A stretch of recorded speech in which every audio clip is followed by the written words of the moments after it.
Ever get that feeling where your mind's racing and you wish it could just, well, sort of detach for a bit? Fiction loves playing with that idea, ghosts, dream walkers. Oh, yeah, definitely. Today, we're plunging into a really specific version of this. The sheep talisman from Jackie Chan Adventures. Ah, the sheep talisman.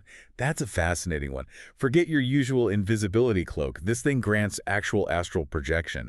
Your soul, leaves your body. Exactly. It's like getting a backstage pass to the spirit world, basically. And our info today comes straight from the Jackie Chan Adventures wiki. Right. So this deep dive, we're going to unpack this. Woolly Wonder, its origins, what it really does, how they found it, and, what it all means in the show's universe. Sounds good. So, kicking off, this whole idea, a sheep talisman giving astral projection powers.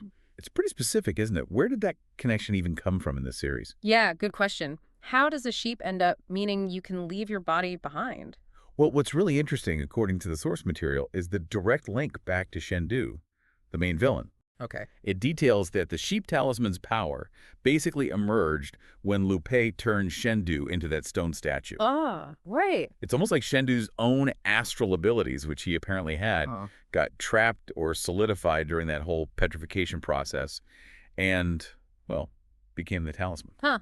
So it's like a magical souvenir from a demon dragon getting turned to stone. Well, that's quite a backstory. It makes you wonder if all the talismans popped up like that. That's a great question. Really gets to the core of their creation mythos. And this origin definitely shapes the sheep talisman's specific powers.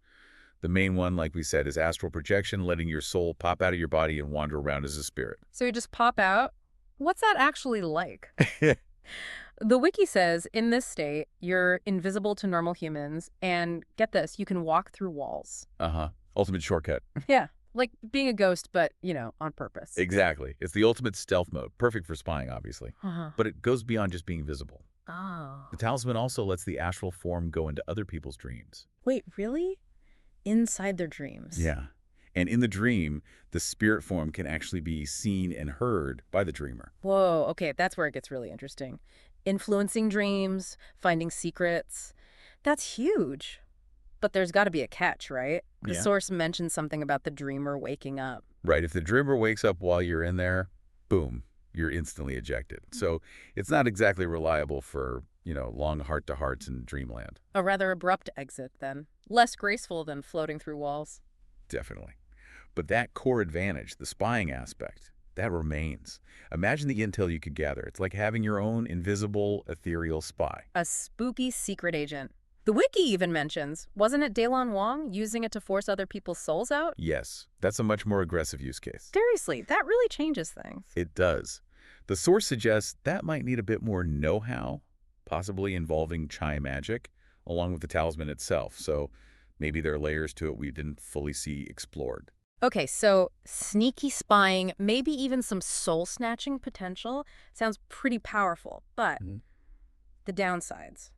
There has to be a trade-off for this kind of thing, surely. Oh, absolutely. Yeah. And there are significant vulnerabilities. The main one, when someone uses the sheep talisman, their physical body basically enters a comatose state. Uh-oh. Completely still, totally offenseless. Oh, hold on. So while your spirit's off exploring dreams or whatever, your actual body is just a sitting duck. That feels like a massive risk.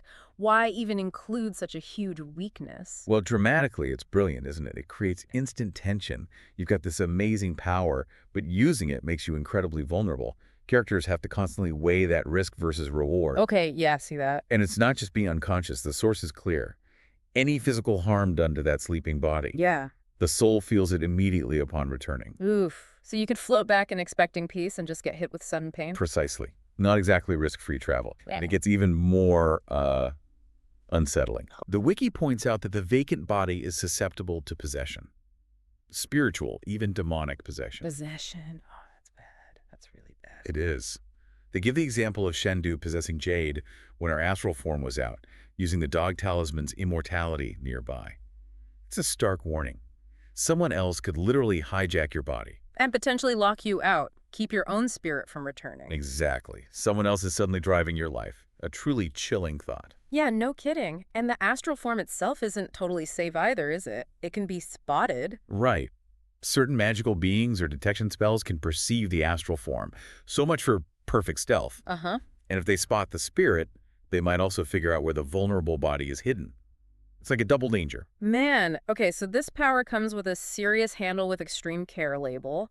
How did Jackie and the team even stumble upon this thing in the first place? It makes its first appearance pretty early on, Season 1, Episode 6. The title's a dead giveaway. Project A for Astral. And the source says Jackie just finds it. Inside a crate on a steam train, heading to Istanbul, of all places. Classic adventure setup. Knowing Jackie's luck, though, it probably wasn't just sitting there peacefully. Predictably, no. Hmm. Almost immediately after he finds it, bam. Ambushed by the Shadow Khan. Of course. Seems others knew about it too. It actually changes hands a bit. Hmm. The enforcers even grab it briefly on a helicopter. Ninjas and helicopters. Just Tuesday for Jackie, right?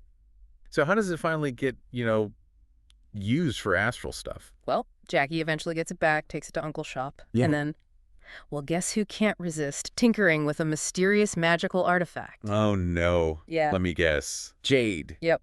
Jade's curiosity wins out, and she's the one who activates its power. Of course it was Jade. You just knew she wouldn't leave it alone. Okay, so what happens with it long term? Does it become their go-to tool for sneaking around? Interestingly, no, not really. Later on in the episode The Power's Unleashed, all 12 talismans actually get destroyed by a big laser blast. Destroyed. Yeah. And the lore says their powers then return to the original Zodiac animals they came from, like the magic reset itself. Huh. A magical power down. But the wiki mentions some other stuff, later appearances related to it. It did. There's a unique bit in Season 3 where the power seems specifically tied to Bob, the noble sheep's astral form itself, not just a physical talisman. Wait, so the power was in the sheep's spirit? Seems like it. Yeah. Which suggests maybe the talismans were just temporary vessels, Yeah. and the real power always belonged to the Zodiac animals themselves. That adds a whole different layer, doesn't it? Like the spirit is the power. And speaking of power, when it comes to an actual fight, the sheep talisman is not exactly top tier, according to the wiki. That's putting it mildly. It's explicitly noted as one of the few, maybe only, talismans that offers zero advantage in a physical fight. In fact, it puts you at a disadvantage because your body's out cold. Right. Both Jackie and even Finn, one of the enforcers, probably ranked it super low on the desirability scale. Ouch. Poor sheep.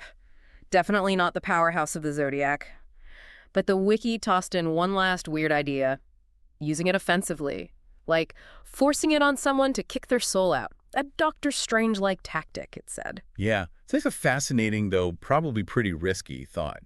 Instead of using it on yourself, weaponize it against someone else. Make them vulnerable. It shows even a seemingly passive power might have unexpected aggressive uses if you're creative or ruthless enough. So where else did this astral sheep pop up? Season 1, Episode 6, got it. It also appeared in Season 2, in Bullies and the Dog and Piggy, and it's mentioned as being in Season 5, including the finale, Episode 13.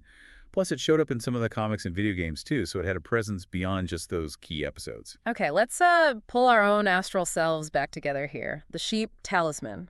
It's this fascinating mix, isn't it? Huge potential for spying, non-physical stuff, but tied to this incredibly dangerous vulnerability. A real glass cannon of magic items. It really highlights that classic fantasy theme, right? Great power often comes with a hefty price tag.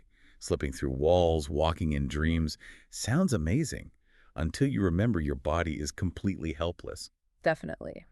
So here's something to chew on for you listening. Think about those massive risks and the weird rewards. Could you imagine any real-world situation, forget the cartoon stuff for a sec, where astral projection, even knowing your body is totally exposed, might actually be worth the gamble? Yeah, that's the question, isn't it? Like, when would that kind of non-physical info gathering or interaction be such a game changer that you'd risk, well, everything? It forces you to consider that balance. Strategic gain versus personal safety. Would the intel or influence ever truly justify leaving yourself that vulnerable? And just thinking about such a power existing, even fictionally, what are the wider implications? Definitely some food for thought there. Hopefully this deep dive into the sheep talisman hasn't left you feeling too disconnected. We'll be back soon to explore another intriguing piece of lore.